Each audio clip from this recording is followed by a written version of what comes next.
See, there's loads of people in there. Obviously, everybody's mad keen for the first day back, you know what I mean?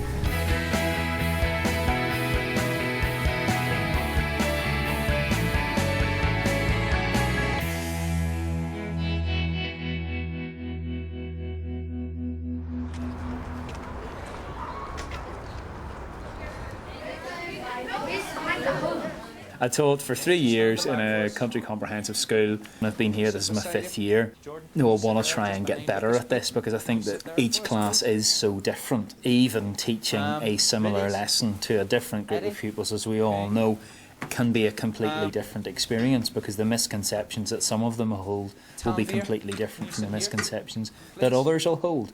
Now, what we said was that last term, what topics did we do last term? Yeah. Romans. We did the Romans, okay? And see in the room, where were the Romans? Yeah? They were outside. Right? So the Romans were down near the toilet, weren't they? Yeah? So the Romans were here. Now what was here? Can you remember? Yeah? Medieval times, okay? So it's about a class width away from the Romans. What would a village have looked like 1,000 years ago? What would it have had? Or what would it not have had? Thatched houses, okay. And this is a farmer, yeah? Yeah, okay. Now that's interesting. So how do I know they had no factories? Because factories work on fields and electrical things, they're much more modern. You're using that idea of like, oh, well, they didn't have electricity, so... Okay, brilliant job. Brilliant job. A lot of them did mention about the farming, which was good, so we know that it's pre-industrial. But I think for many of them, we are starting at the very beginning, really. But I think it's very useful to know that, and very useful to know the misconceptions that they're carrying into it for the future planning that they'll do. Well, I want to know how they lived, their lifestyle. Quite interested in whether they had any wars. I don't know what it's about, so I want to learn more about it. I have no idea. I was looking forward to the Battle of the Hastings because I think it was in 1066 that it happened.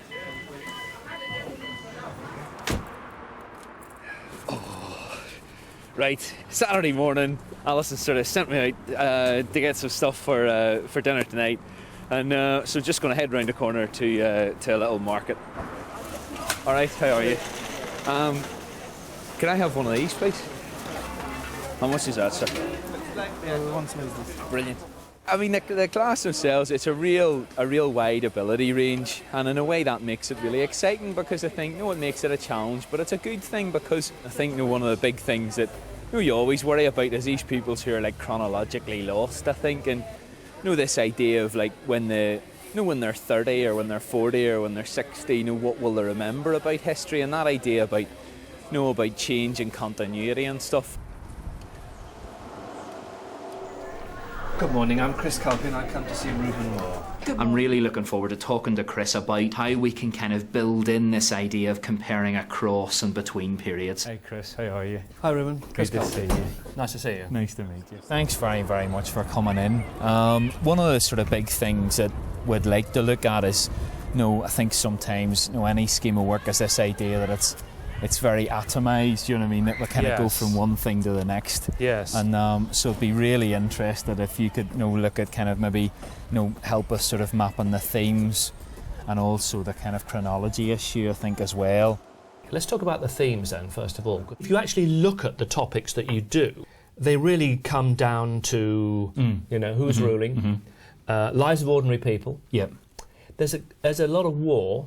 History's full of war, but I mean, there's a war thing going on. And also this power idea that we were going for as well, this idea of religion being, in a sense, a structure of power or in conflict with power. In any historical study that you do, you either emphasise the now and the depth, and you've got to really work hard at making sure that you get the theme in, or you work hard on the theme, in which case people are really good at understanding power, but they're missing out on the links across within a particular time. I think it's what you refer to when you're teaching. Maybe you're starting on Charles I's problems. What problems did they have in medieval times? Do you think those problems are still going to be around? So we're we're emphasising it's part of a continuing story. Yeah. Because I think we do emphasise that, but I think it's more informally, and I think that's the sort of thing we need to make that more. It could be played up. Yeah, we need a bit more. For kids for whom this is all a bit baffling. Yeah. Reference back, I think, is helpful. Reminders. But also for the most able, it's probably it's in seeing the huge picture. Well, it's going to be. It's going to really be exciting for your gifted and talented. And they'll students. get them to compare across periods. I think one of the things that we do look at, that sort of little starter, if you were going to draw a picture of the medieval village, what would it look like? And that was something that, again, I wanted similarities and differences now. Yeah, I wanted to draw out those misconceptions, maybe, or at least to even see what medieval have they done, for instance. I think it's very interesting to start with misconceptions. I think we I don't know, maybe you do, but I think we don't often understand enough about what kids don't know and get wrong. We're talking about chronology and sense of period. Little anachronism quizzes and games can be quite fun. So those time tunnel exercises then? Quick 5-minute things to make sure they come out of it with a sense of period. The Key Stage 3 course that you've got does analyse through your scheme of work very clearly the different skills that you intend each unit to develop. It looks, if I may say, a little bit thin on interpretation in Year 7. Yeah. Is this because you see it as difficult and wanting to bring it in later, or? I think it is very complex thing, because again, I think it links with chronology. When I've seen it done in other places, you're just going, right, well, read that, that's the knowledge-y bit. Now do the interpretation. And I think it's a little bit of hoop jumping in a sense. We can get them to level 7. If we do certain things. But it's the big thing that screams out with me about the levels is the growing independence of pupils. And the true test of that is them being able to replicate it in other situations. And that idea of the conscious reflection on the past. So I've just come out of a meeting there with Chris. So I think we're passed, I'm not sure. Hopefully, but it was very, very interesting. I think it's brilliant to talk to somebody like that who has a real insight into the whole thing. I think sometimes you get a bit caught kind of sort of in the trenches, as it were, kind of, and not being able to see the overview type thing. What I'd like us to do, we're going to decide if we think that it was true or we think that it was false.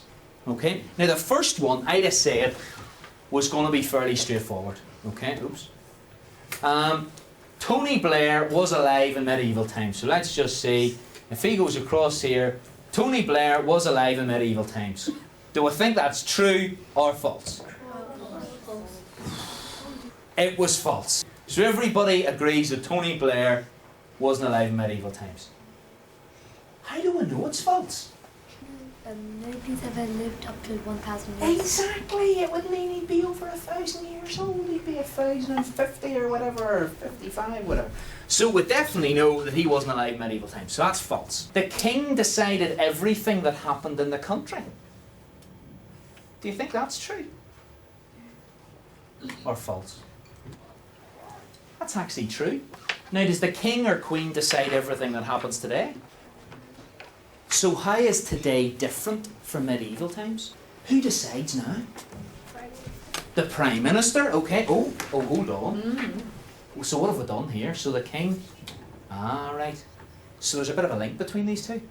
So have a wee look, and then discuss it, and then write, I want at least 4 written down.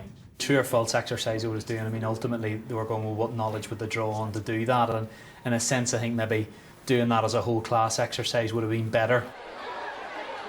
I don't actually like the fact that we do a lot of things on sheets. When we don't have to use our books, it's much more enjoyable. If we don't understand something, he tells us again until we understand it.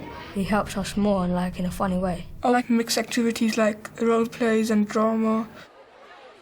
One of the things that is difficult for children is just the mass of history. It's just the sheer volume of what happened in the past, and trying, in a sense, because I think it is what history does for them, to sense their own place in that, because it's part of that establishment of identity. I think that's absolutely crucial, because in so many of the lessons the question comes up, what's the point, why is this relevant to me? It's not something I experienced last year on my training so much, but really here in Lambton they question everything, which is fantastic, but what's the point, miss? Why am I learning this? What we have to be really careful of is about actually losing the story of the past. Yes. Not necessarily because it makes great history, but it makes great history for the kids, that gets them motivated and interested. Also having a sense of where this fits into the big picture is a motivating and it makes their knowledge secure. Maybe what we should think of doing is just doing a big overall picture initially of different periods in history, because I think that they find it very difficult to fit in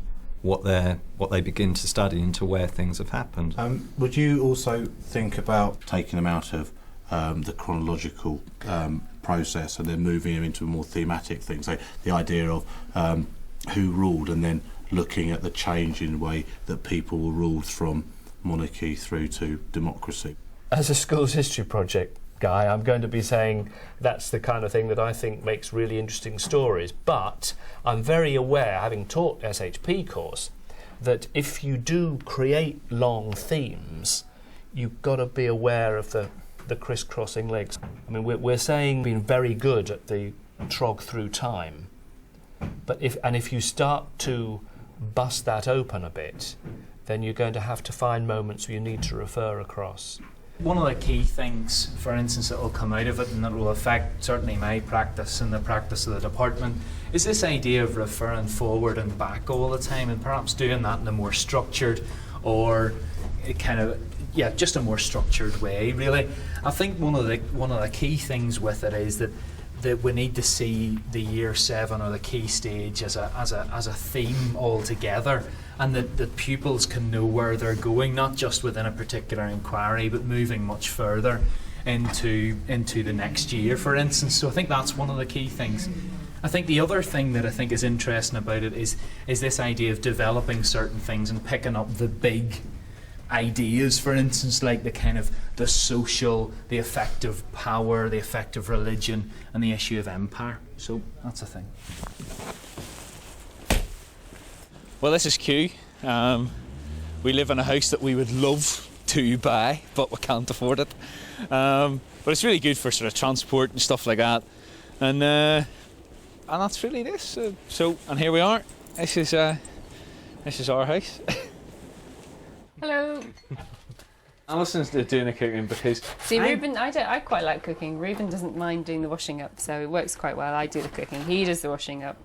And we're both happy enough with that, I think. And generally I kind of just linger and look awkward now. That's really what happens. I just think sometimes it'd be very difficult coming home for both teachers. It would be like, oh, this happened to this. I know it'd be a nightmare, and I kind of think, you need someone to sort of say, well, no, there is another world out there type thing. We're all sat round a big table today because we're all historians.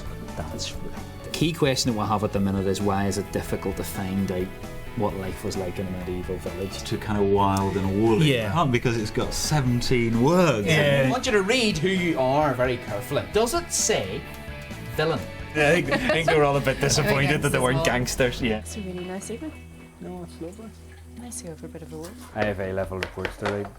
You have what? I have A-level reports to write. They're meant to be done yesterday.